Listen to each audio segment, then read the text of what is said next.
Today, it is my honor to welcome my lifelong friend, Ali Imran. He's the professor of communication engineering at University of Glasgow, UK. Thank you for giving me the time to talk to me and catch up on our lives together.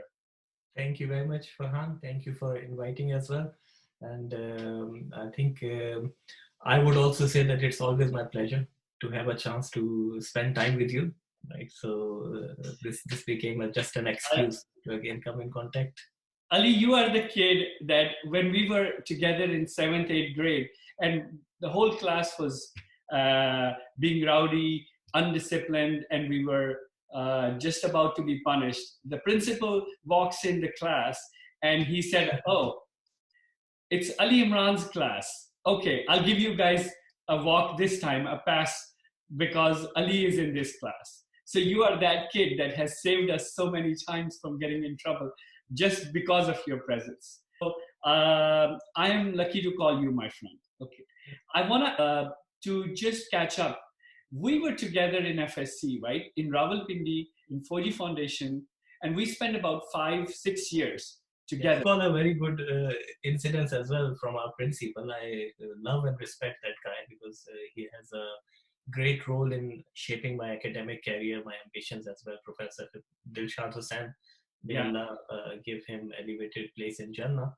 So I remember he came once in our class, a rowdy class, and he wanted to punish everyone.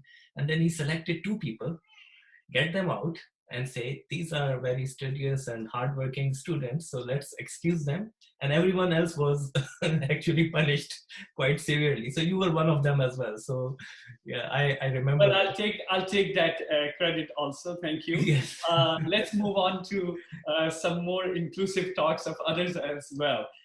We had many of great friends, right? Faisal Siddiqui, that will ask him to watch this video. Maybe he will have time because he's a big shot now.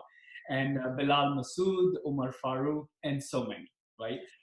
You were among the people who were in engineering group. And I guess we had a smaller biology group, right? So everything that we needed other than biology, we could ask you to help us, and we could actually understand it pretty well. Is that correct or not? Yes, that's correct. But I think that is also one of the shaping factor in my academic career throughout in engineering college, as engineering university as well. I studied in UET Lahore later on. I think my way of learning things is by teaching others. To be honest, this is what has happened throughout my life. So my concepts become clear or things retain in my brain only after I have taught several people the same thing. So that's my way of learning. So I don't see it as a favor to any of my colleagues. I always saw that these colleagues were helping me in attaining whatever I did. I agree with you. I think you have shared this thought with us that you enjoyed that because it made things more clear for you. So from UAT, you graduated back in, I believe, in 99, right? And you did some assignment in engineering field, some job in Pakistan, but soon after that you left for UK. Yes. Imperial College or Imperial College London. Right. What did you study there? In Imperial College London, actually, I came to study, to do my master's in communication systems. So that was a 1-year master program and very intense because all over Europe, rather all over the world, actually, master's program is 2 years long.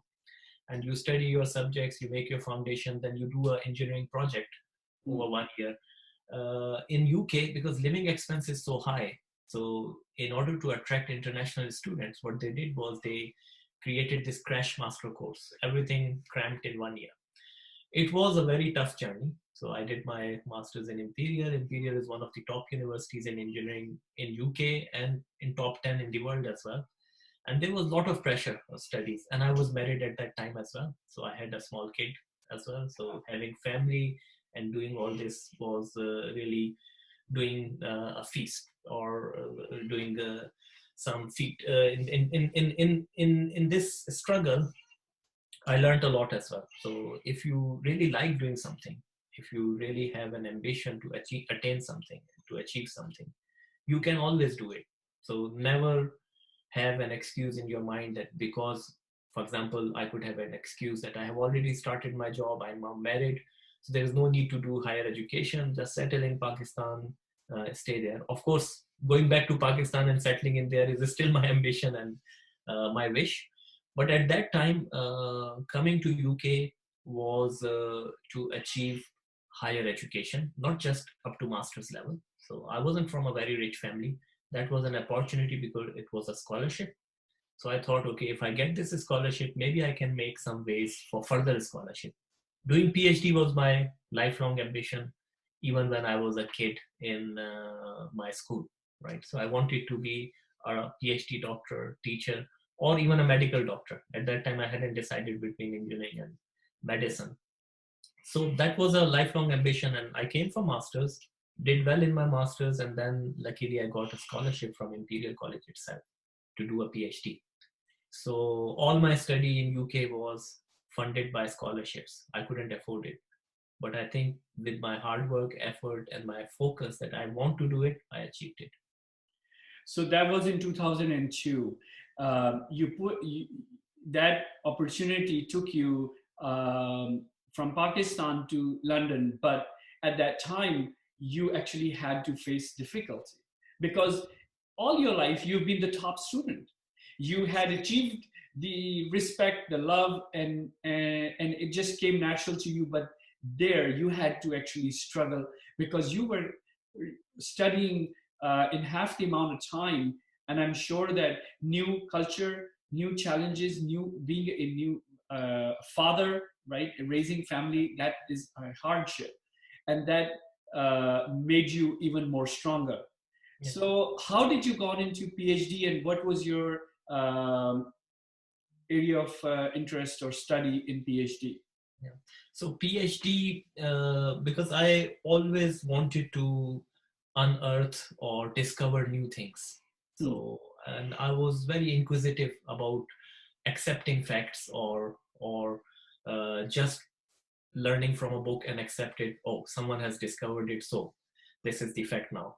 So I wanted to really contribute in creation of new knowledge. That was always fascinated me, that how people discover these things. I remember from simple theories about how experiments were done to identify the structure of an atom. So nucleus and then electrons around it, and why nucleus is heavier and electrons are much lighter. And looking at Rutherford's experiments and other experiments, it always fascinated me how clever these people are who actually even designed those experiments to discover how something is made up, which we cannot see. Even now, we cannot see it with our eyes, but all the evidence is collected by doing experiments. So that's why I wanted to do PhD. And I really, really like my decision. I never regretted going in that direction. The special thing I learned after starting my PhD, you touched upon our very successful early academic careers, but when I started my PhD, I remember in my first year, I submitted a paper and the paper was rejected. That was my first failure ever in my life. Right? So even when it came to searching for the jobs, the first 2 interviews I gave, I was selected, and I had to select the job I wanted to do. I had never experienced any failure in my life. So in terms of academic career, in terms of job search, that email I still remember looking at the computer screen and reading that unfortunately we regret to inform you that your paper cannot be accepted in our conference. And then there are some reviewers' feedbacks, and I read the reviewer feedback, and I thought, yes, actually he says right things, right? So criticism is valid, right? So why didn't I think like that? Like, he's more clever than me. He thought about these things. I couldn't think about these things. But that failure, and then many of them which came afterwards, I think they shaped me much better than that streak of success that I had in my earlier career. So I still tell my kids as well, look, I don't want you to be the topper in the class or always being successful. Do mistakes and learn from your mistakes, because doing these mistakes is a real life lesson. Because there is no one in the world, I can assure you, there is no one in the world who has never had any failure. And not knowing how to react to a failure, it's not a good. It's not. I agree with you. And Ali, I'm sure you read a lot. There's been recently significant amount of literature on embracing failures and improving from the feedback. And one of the books that I'm in the process of reading almost at the end is called Mindset. And they talk about fixed mindset versus growth mindset. Yes. And what you said is a growth mindset, Exactly. because you improve based on feedbacks. If you are a fixed mindset, you'll be like, either you quit or you get upset about the criticism that you receive. So thank you for sharing that part, because as we grow as humans, you know, the knowledge is expanding so quickly that no one human can know everything, and we need to continue to improve. That brings me to another question that I have for you. You chose communication as a form of engineering. You had the choice of mechanical engineering, electrical engineering, or maybe it is close to electrical engineering. Why did you choose this field? Yeah, so again, some of these ideas are shaped by early teachers that you get in your academic career. So I remember in UET Lahore, we had a very kind and very enthusiastic teacher who taught us early communication systems. So his name is Dr. Noor Muhammad Sheikh. He's a professor of communication systems himself in Pakistan. And again, very well achieved and very well respected person in this field. So he was saying to me, and which is now, to be honest, something that even a common man can see. He said communication is really an enabler of many engineering fields of the future. So communication will enable uh, remote control of factories. Communication will enable telemedicine. Communication will enable us working from homes. That was 20 Communication will years change the ago. world. That was the vision 20 years ago. 30 years ago, right? So 20, 30 years, 20 years ago. Yes. So Yeah. 22 years ago. And at that time, the internet was emerging. It was quite common by that time when we were in UET. People were using computers to write programs, learn programming, browse on internet, but was not as common as it is now, right? At that time, I remember his words. So he said, "Okay, look, if you are expert in communication, you will never have a problem in changing your field. So if you don't like it, just you can very easily switch and go to another field." So I thought, yeah, that's interesting. I would do something which has least risk. If I don't like it, I can change it. So I started it. I did my PhD in communication, and then I never got out of it. You never got out of it. One of the questions I ask a lot of my colleagues, I ask them, and it's very obvious from few minutes of our discussion. I ask them, "Are you happy? Are you happy to be the field you chose to be in?" And do you are you completely satisfied with your decision of actually becoming a communication engineer and not something else? Alhamdulillah. Yeah, I would say I am. I always wanted to be a medical doctor as well, I must say. And at that time, it were my parents who. I remember them. Yeah, we used to have discussions. Yeah. Even I wanted to do both biomedical and bioengineering, to both biomedical and engineering, so that you could decide. Pre-engineering, we used to call it. So I used the wrong terminology. We used to call it pre-medicine and pre-engineering in FSC. So I wanted to do both to keep my options open till late. But my parents were very persuasive, and they said, "We have enough doctors in our family, so we want you to be an engineer." And sometimes I look back and I really appreciate their wisdom. The reason is, whenever I do some mistake, small mistakes in engineering field, right, I think, oh, this is just a machine, right? So if I have done a mistake, it's recoverable. In worst case, I will spoil a 2 million pound computer, right? That's it. But if it were a human, what would I do? so I think thinking about my skills and my ability to easily make mistakes, I think they were very wise and they had a very good foresight. They advised me to do this. And as you may have seen in my website or from our discussion, you already know that I tried to patch this missing desire. So I started applying engineering to the field that I used to love. Yeah.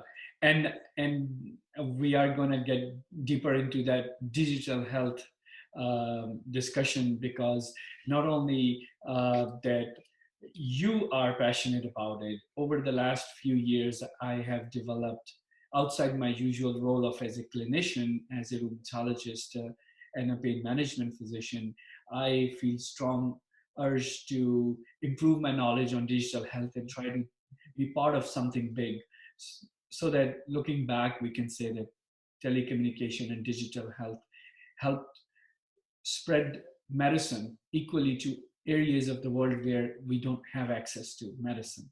So thank you for working on those things, and I was so excited to see it in your CV.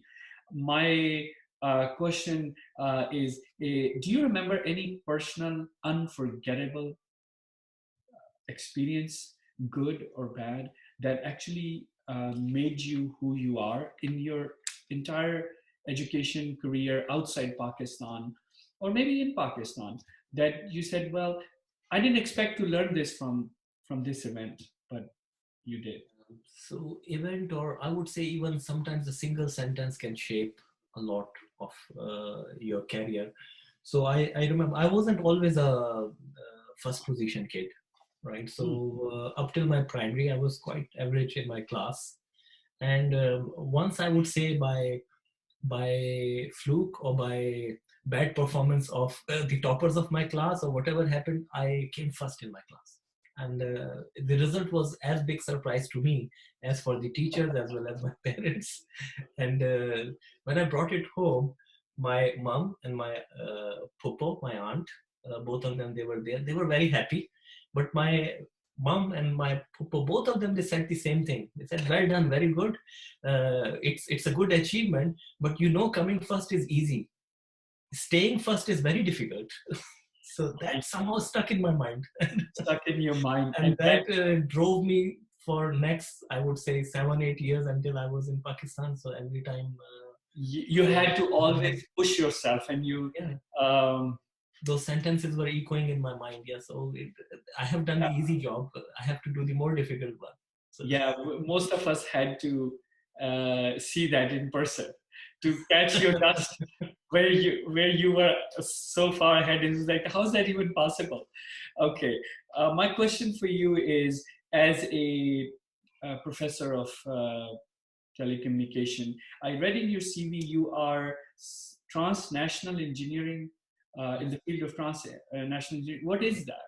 Yeah, so this is now a very, very common trend where UK and US universities, they are exporting their education and their educational ethics to Eastern world as well. So based on that, University of Glasgow is very ambitious in its agenda to train other nations, developing nations, about the success of learning and teaching that they have achieved.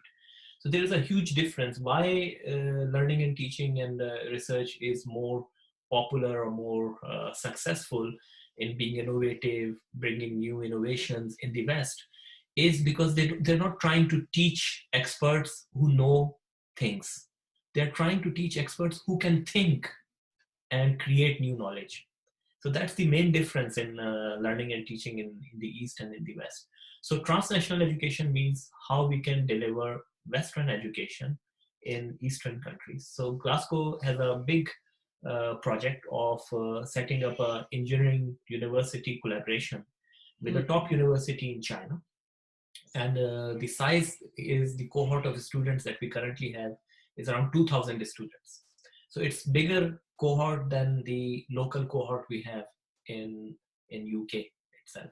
So these are all Glasgow students, but they study in China, but we deliver the teaching jointly with our Chinese counterparts. And we also train or share experiences. We learn good things of Eastern education and try to incorporate in our practice.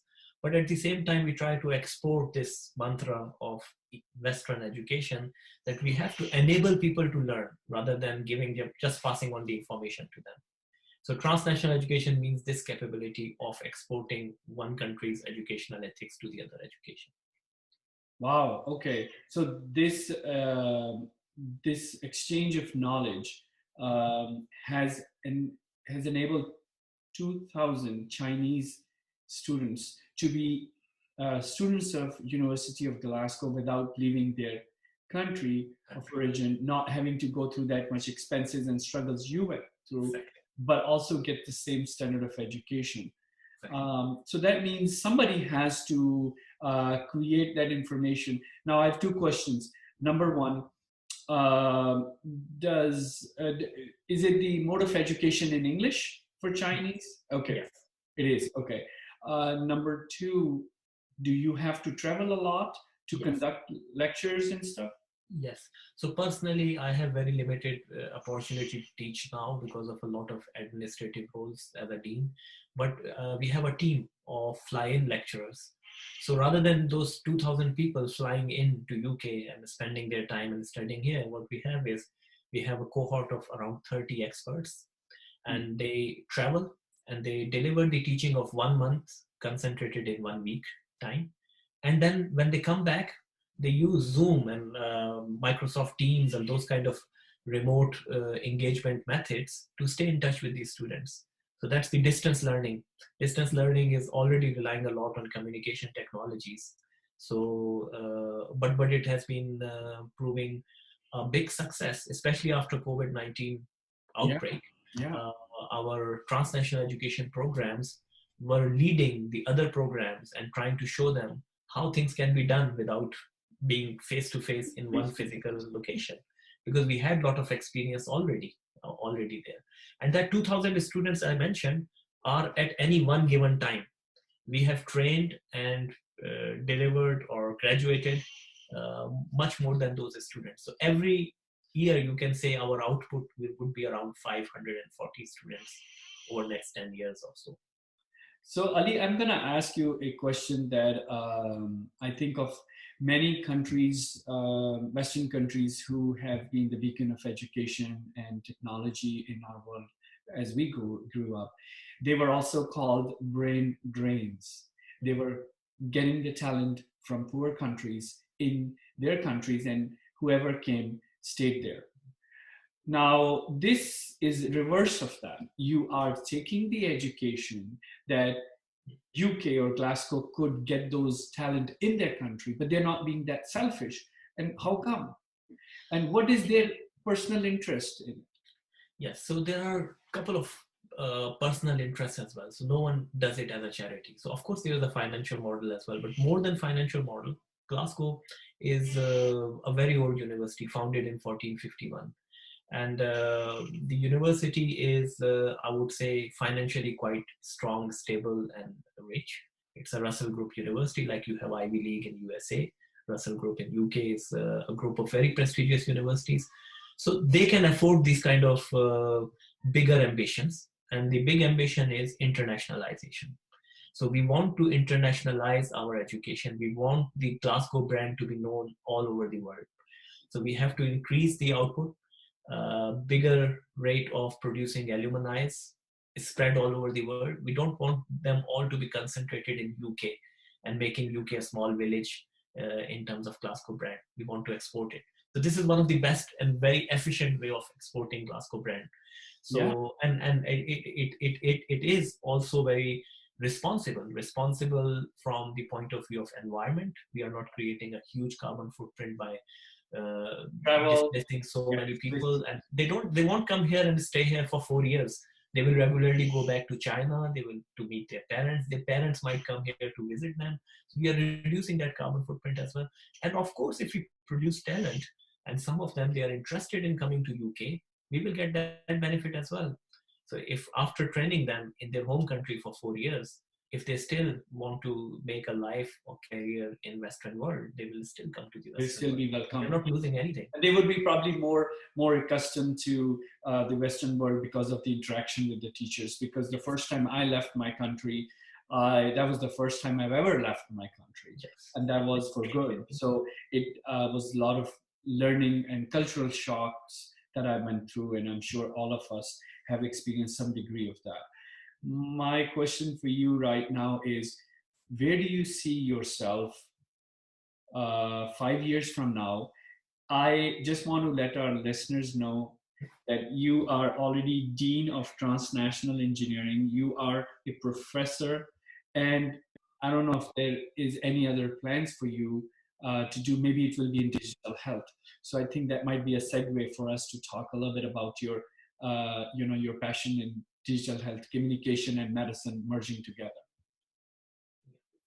So yeah, I think in 5 years, Alhamdulillah, like in terms of career, there is no more promotion I should be aspiring for, right? So the dean is a administrative responsibility and position, right? So I will keep it as long as it is helping me to support my team and enable them to do their job better. But more interestingly, or for myself, I'm deeply involved in my own research as well and running a research group in parallel to my team responsibility. So running a research group means I have to earn the funding. That's the real enabler for any academic to do interesting research. So, and my ambition is to maintain a research group which is again international in its exposure, in its ambitions. And as you mentioned, distance or telemedicine or distance medicine is one of the ambitions. There are two main aspects to my research.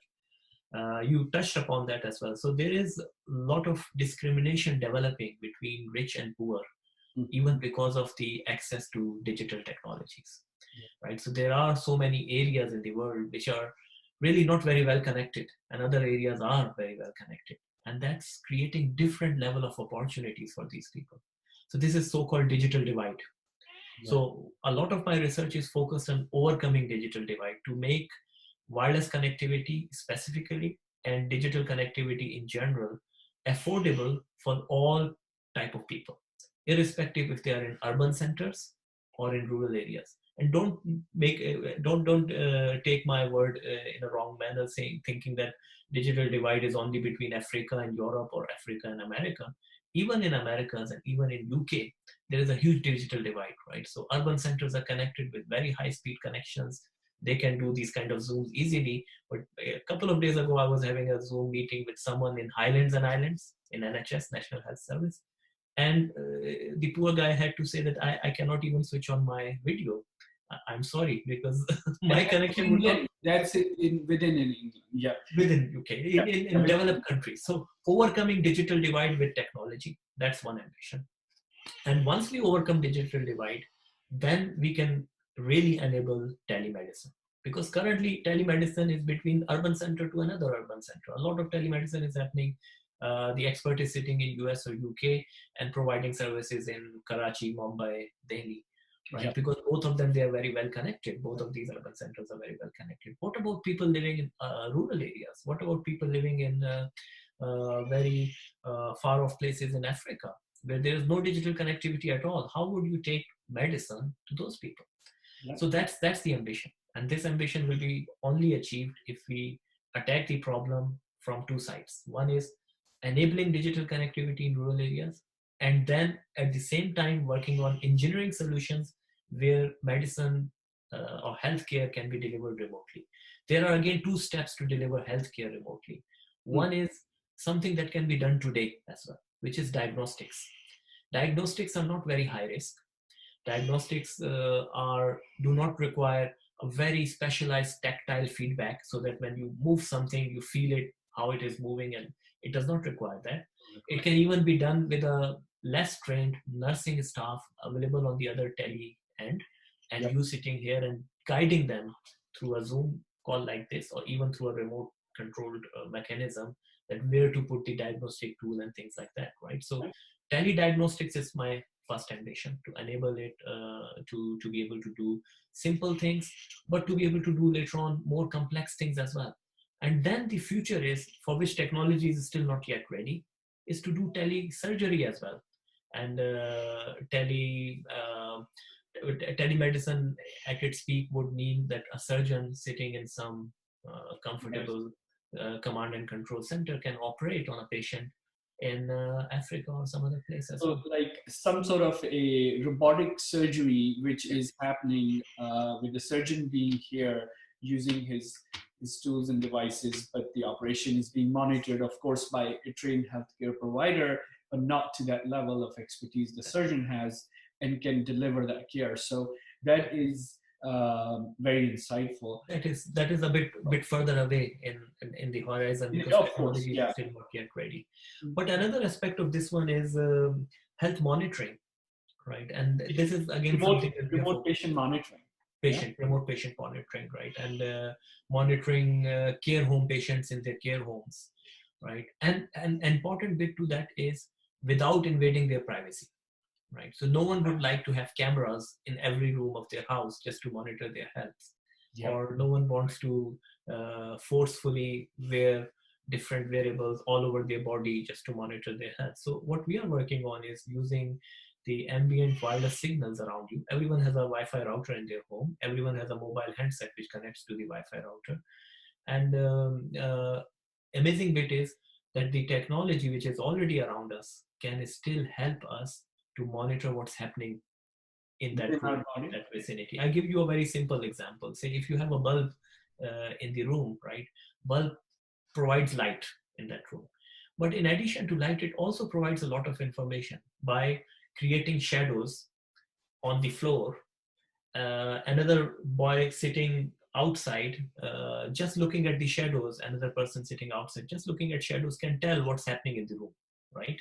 Yep. So just like light can create this, wireless signals are electromagnetic radiation just like light, right? So wireless signals also create these kind of, now I'm using metaphor just so everyone can understand. Everybody can understand. They create these kind of sort of shadows, you can say, or in more technical term, when we move in a room, the wireless channel quality changes. So if you can monitor the very fine changes in that channel quality and correlate it when this change happens, what is happening in the room. Muhammad is or Ali is waving his hand or he's breathing. And this technology can actually go to that level of minute detail where it can capture your breathing rate, or even it can capture the tremble in your hand, for example, for an early onset of a Parkinson's disease, how your tremors develop. So it can even capture those tremors as well. So it depends on what frequencies we are using and how we are setting up our wireless equipment. So this will not be invasive to the privacy of the people. We are not putting in any camera, but we are using the ambient wireless signals to try to understand what's happening in the room. And then mobile connectivity or wireless connectivity can take this information to a cloud or to another safe, secure location where a doctor can access it whenever it is needed or whenever he or she wants to access it. So Ali, this is the next level of digital technology that you're talking about, because as a physician knowing a little bit about digital technology, I've been so far restricted in my thought process about wearing a wearable device, and also using IoT devices to transmit my blood glucose levels, my weight, and also have a handheld device to send my cardiac rhythm to my physician. But what you are saying is actually that there will be a future where we would not need this.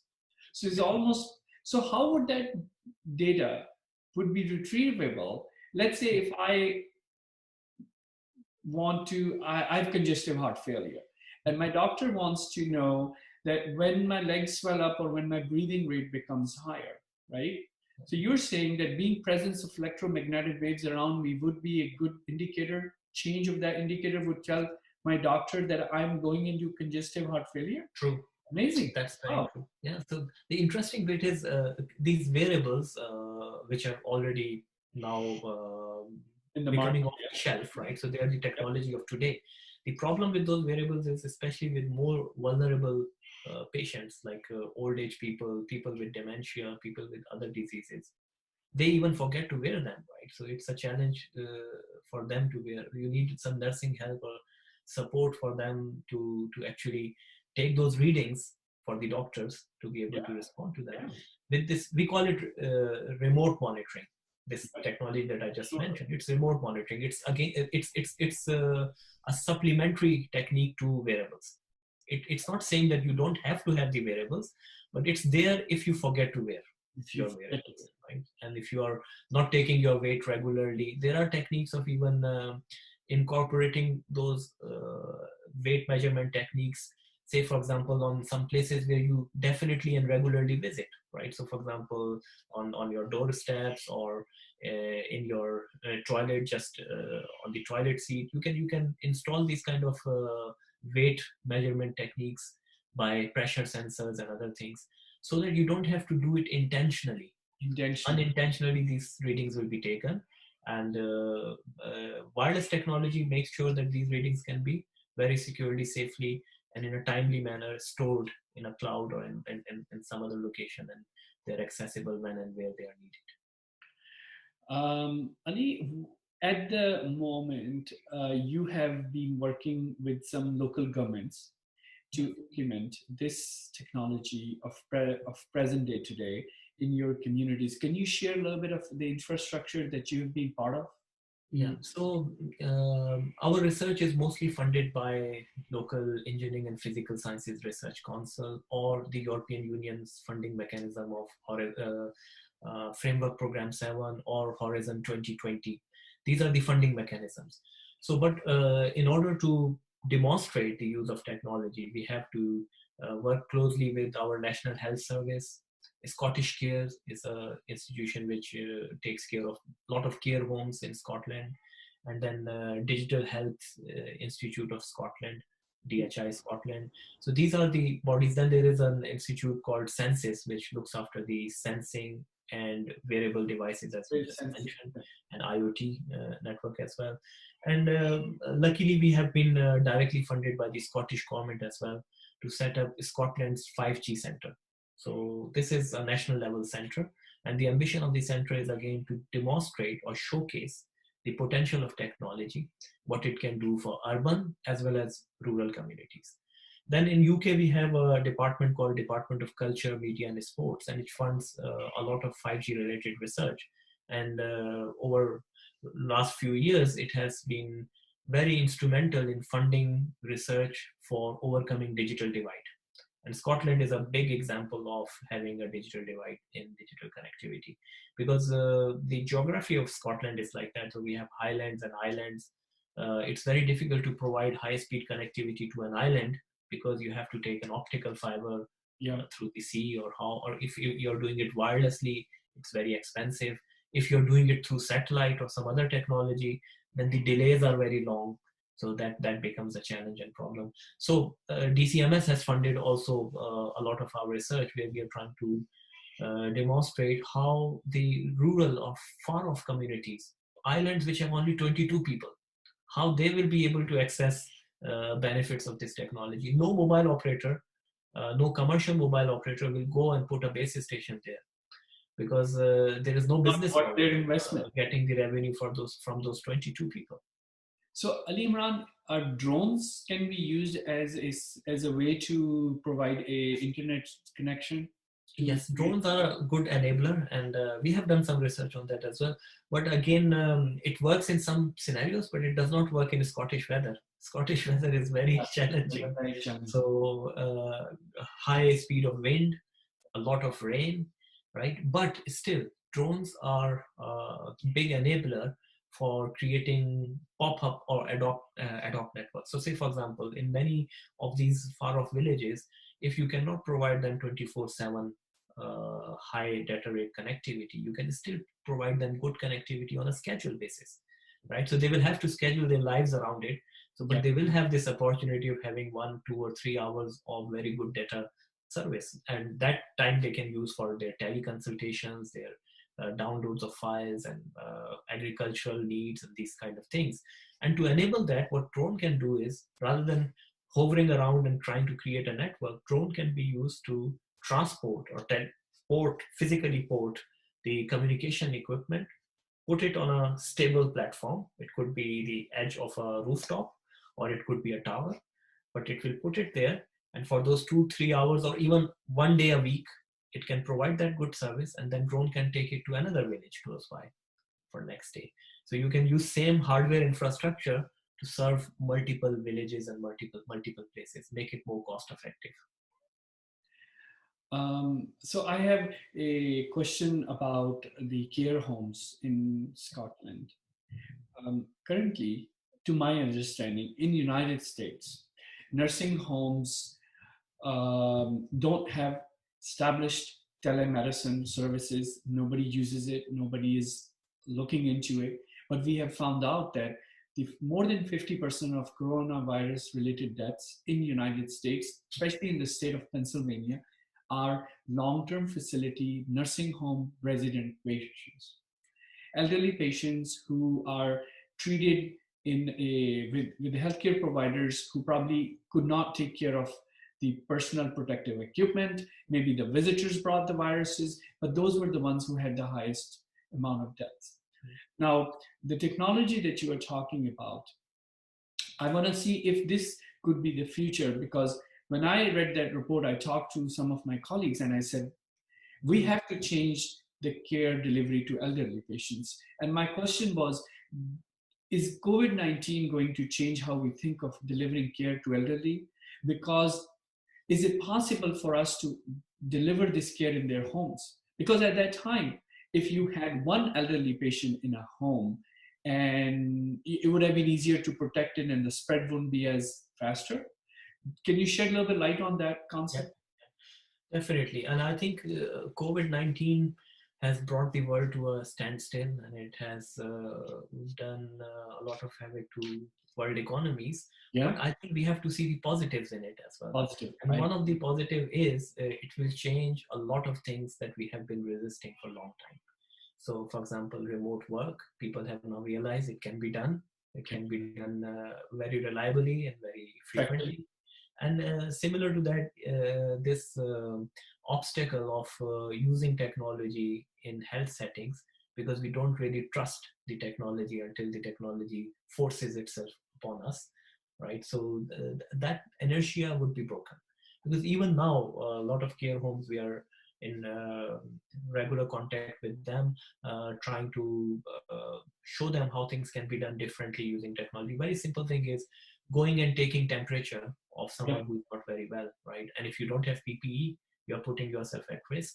Can you take that temperature remotely? Yes, now technology can even allow you to take temperature from several meters, right? So you can use infrared and other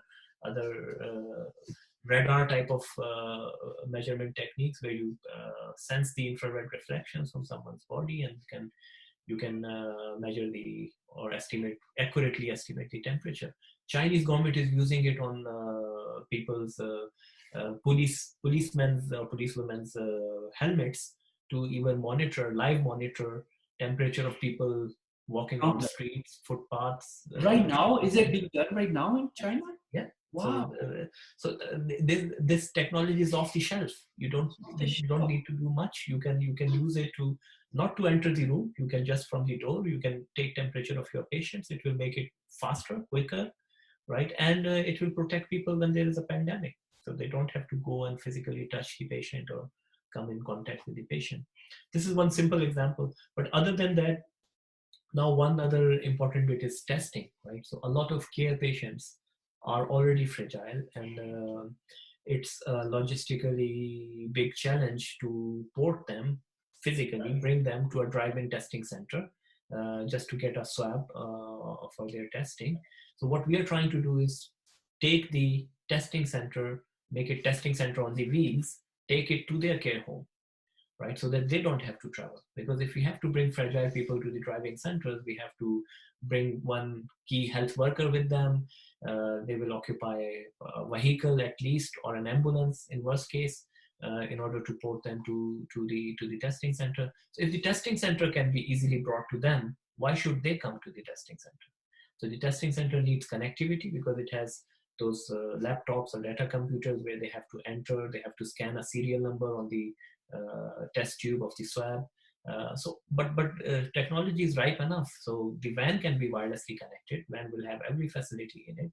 Swabs can be taken by the nursing staff in the care home or nursing home, and the records will be made, and everything will be live monitored from a command and control center. How many vans are out there?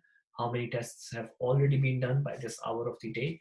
So you don't have to do forward planning of the logistics. So you have the diagnostic centers on the road, on the go, and circulating and providing the testing kits right there and collecting the data within those ambulances, and everything is coming back as live information.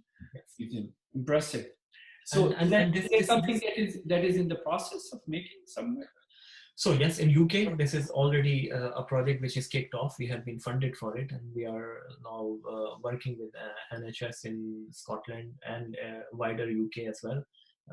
We have some commercial partners in it because we are using off-the-shelf technology. It's not a research project. Yep. It's a proof of concept demonstration of current technology. So the project is already in the full swing. The problem at the moment is, as soon as COVID-19 started, we have limited key workers and everyone is in a firefighting mode. Yeah. They want to do it the way they are happy and comfortable doing it. They don't want to try new things. But what we are trying to convince them, and how we are making inroads or getting a buy-in from them, is that, okay, yes, we have to do it in a firefighting mode and we should use the methods and technologies that we are very well versed with. But at the same time, we have to think longer term as well. So it's not just testing. After testing, there will be a phase where we have to vaccinate a lot of people as well. There will be a phase where we have to provide care, and when this PPE runs out, we have to provide this PPE. It's also a big logistic operation to provide PPE to every care home according to the need without wasting that. Or don't do oversupply. So it's a supply chain management problem as well. So we are saying, okay, so think cleverly and efficiently. Hour of your time investment in thinking about how to use new technologies will save you several hours in future. In being in the ground and performing tasks which are riskier now. Can technology of digital technology can be used to sanitize places? But one of the problems that I've been thinking about is when I go into a room, take care of the patient, somebody has to come and clean the room, right? I've taken care of patients who got their spouse is a sanitary worker at a facility where they got exposed, and as a result, their family got exposed. Mm-hmm. So I'm thinking, could some mode of technology be used to go into rooms and use fumigation and antiseptic technology? True. So for that, one of my colleagues and a team of my colleagues in my team, I have a group. So it's called Communication, Sensing and Imaging Research Group. It's a large research group, one of the largest, I would dare to say, in the UK or even in Europe.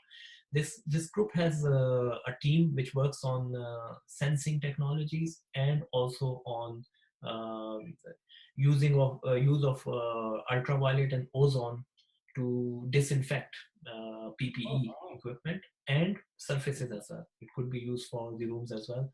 But we have to make sure the safety comes first. So if there is a human in the room, then it's a more delicate operation, right? So even for fumigation as well, right? So you have to be careful who else is in the room, right? But we have thought even beyond just the rooms of the patients, but even, you go for grocery. Under this pandemic, when you bring the grocery, some people are trying to clean the products as well, and rightly so. There could be contaminated items in your grocery as well. So what if, for example, the till of those superstores have that kind of technology where every item, just before you touch it, it's coming out of a disinfectant system. So a wireless disinfectant, so no fumigation, but UV and ozone type of disinfectant system. So when you are putting it, it's you who is touching that hand. So if you are sure that you have sanitized your hand and your hands are clean, then you don't have to do anything when you come back to your own home. And it will safeguard those people who are sitting on those tails as well. They are touching so many items, and if they are not clear and unintentionally they touch their face or their mouth, they can infect themselves as well. So to safeguard them as well, I think if things are being disinfected and only they touch and the customer touch, it will be much safer. So my next few questions are a little bit on the lighter aspect of life. And first of it seems like you think a lot. You help many people grow, become better scientists. How are you balancing your life as a scientist, as a dean, and as a father, as a husband, and what are the struggles? Yeah, so it's always challenging, and I wouldn't say I'm a saint and I do it perfectly. So I don't. I know I have shortcomings in that, but I think I am very lucky to have a very understanding family at home as well as family at work. So all of them, they are very understanding. So I think my family understands when I'm very passionate about something, and if I'm paying more attention to something, it must be really, really important. If not important, more important than them, then at least as important as them. That's why I'm paying attention to that. So they put in that trust in me, and then I do my best in trying to do this balancing act. You know, any professional, it's not just academic or any other profession. You know that it's always very challenging when you have responsibility of not just your own career but a big team, right? Then it really becomes a juggling act. So I do travel a lot as well because of my job, and that's where I think my family misses me more. When I'm in Glasgow or Scotland and working in my office, then I do a very good balancing act, I would say. They might disagree, but I would say. So on a easy day, not the COVID-19 stressful days where you have to manage teams and continue to think outside the box, and maybe how do you spend your day usually? What is a day like for you? Yeah, after coming back from office, yes, I spend some time with kids just to get a debrief of what have they done over the day, how was the school, and those kind of things. Spend some casual time with them. Sometimes we go for a walk, not very regularly, but otherwise then have a family dinner, and afterwards as well, just chill and talk. We are not a very big family, so we find time to at least talk. Everyone talk to one another every day. So being a creator of so many digital devices, how do you restrict the time that we now as humans spend on our digital devices? In some ways, they are in between the two family members. You're sitting across, but there's a digital device in between. How do you control it? What's your advice for all of us? It's a challenge of every house, so I wouldn't say it's not a problem in my own home as well. So, so sometimes I think that we have created so many applications, but just like any other invention in the world, there are plus and minuses, right? So, and I fully agree that there is a very, very negative side of digital technologies, which is detaching us from our human touch and human nature, right? So things are becoming extraordinarily bad in some cases. I have seen people texting or reading their text messages and walking on footpaths. Yeah, I mean, I think that's definitely not acceptable, right? So we need digital connectivity, but we have to make sure that we do everything in moderation. and now we talk about Google Glass and other devices that actually are in front of your screen, although you are wearing a glasses to help you see through, and that taking us out of our now, being present and living in a space world somewhere else. So those are challenges, and I fully agree. For being honest about that it is a challenge for anyone. My question is, um, what do you do to keep yourself healthy and in such a good mood most of the time? What is your moments of how do you get relaxation of mind and rejuvenate your brain to think more creatively? Yeah, I think regular breaks, walks, and until very recently, I used to prefer to walk to my office from a distance. Don't park next to my office and just come out of car and go to the office. So around 40 minutes walk every day. I must say that I have slipped a bit on that for last 3-4 months, but then Corona has hit, and I'm thinking when I'm going back to office, maybe I will resume my walks because I miss them. right? So I became too busy, and I thought these 40 minutes I'm spending in walking, maybe I should be sharing this with my family. So rather than, because I'm very busy in office, so whatever time I have, I should be sharing it. But I think that time was very precious because it really unwinds you, and it gives you me time as well, thinking about things. And I think it benefits my family because I have unwound my work when I've done that walk. So when I come, I'm not preoccupied with my work, so I spend more quality time with them. So I think that's something I, in my hindsight, I think I did a mistake in discontinuing it for a few months, 2-3 months. So I will continue that again. But now COVID-19 also has given us a great opportunity to Yeah. slightly unwind. I would say my office schedule has become busier with a lot of Zoom meetings because Zoom is easier now.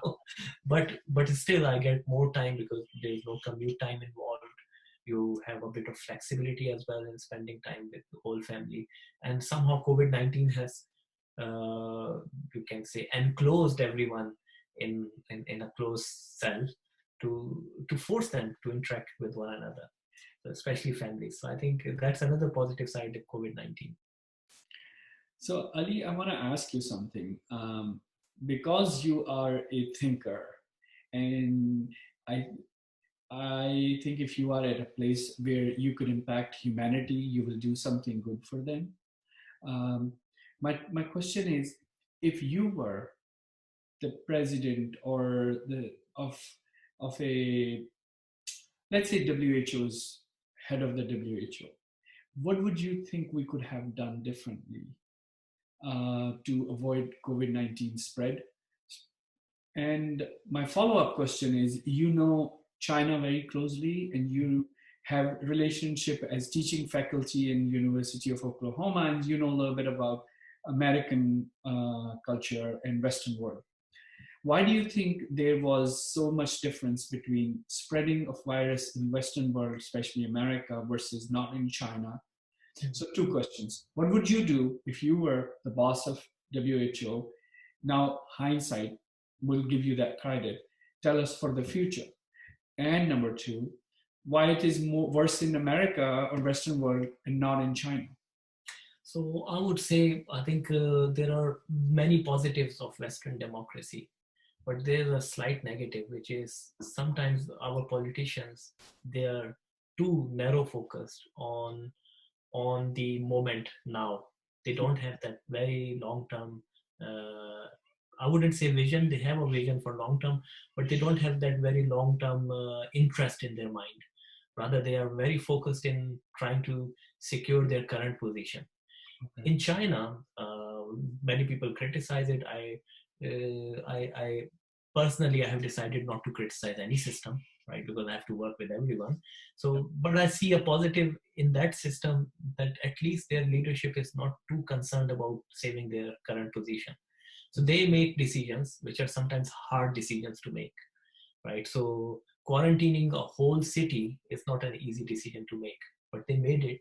They made it very quickly, and they made it very strictly.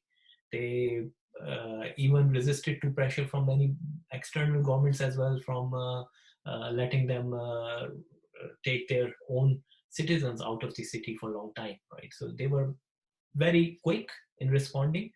There was maybe Western media has criticized them for hiding things in the beginning. I'm not sure if it's true or not, but what I would say is, as soon as they realized that this is going to be a pandemic or a strong, very difficult situation, they were very quick to react. We were not. We really were double-minded initially in the West, how to react to it, and we were sort of someone who is expecting a miracle to happen. So we were relying on very flimsy excuses of waiting for summer to come and get rid of the virus itself. So without us doing any effort. Without it.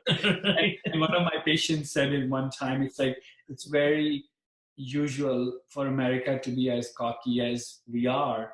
And this time too, we were cocky. We're like, it's in China, we are America, it's not gonna affect us. And I think all of us have to be more coexistent, understanding of the fact that the world is a smaller place, more than we want to accept.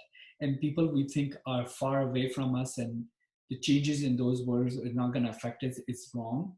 And that's why one of the person that I admire is Bill Gates. And he has always talked about social justice and spreading healthcare to underdeveloped countries. And he's an engineer like you. But his life mission is now to help underdeveloped countries to bring their level of healthcare up. And I think he spoke about it in 2015, I think, in a TED Talk. Yeah. So I would say, coming to your other question as well, if I had any power or authority in WHO, what I would try to promote in the longer term now is that, at least for health matters, rise above your nationalities and your vested interests. Try to be open and communicative, and treat this whole world as a one single family, right? So nothing will be confined as a disadvantage or as a harm to any specific region.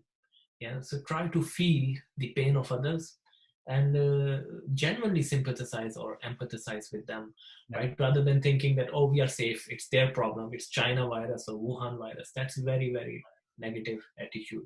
No virus is for a specific country or specific region or specific people. It does not discriminate when it tries to attack the whole humanity. So we should all be together in it. That's what I will try to promote if I were. Thank you. Well, on that note, I would say that this has been a wonderful experience. You have a lot of information to share, and I would like to reconnect with you, circle back maybe in a few months and maybe time period to keep you as a regular guest. Thank you that I can learn a lot of things that you have to share with us. And I want to wish you best of luck. Thank you. Best of your health and peace in your life and for your family. Thank you very much. It was a pleasure to spend time with you, Farhan. Thank you.